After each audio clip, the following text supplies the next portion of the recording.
दुसऱ्याच्या सावलीत तुम्ही स्वतःची सावली कधीच बनवू शकत नाही. त्यासाठी एकट्याला उन्हात उभे राहावे लागते. नाती ही रक्ताचीच नाही तर नाती जाणीवांनी जोडली जातात. जर जाणीव असेल तर परकी व्यक्तीही आपली होऊन जाते आणि जर जाणीव नसेल तर आपली माणसेही परकी होऊन जातात.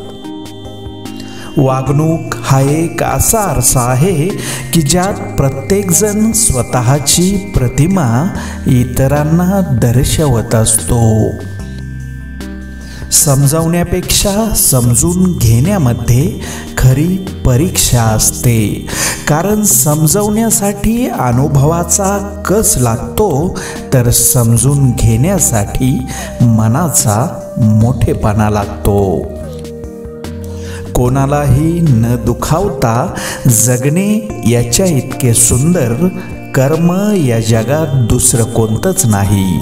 आणि ज्याला हे कळले त्याला वेगळे पुण्य कमावण्याची कोणतीच गरज नाही.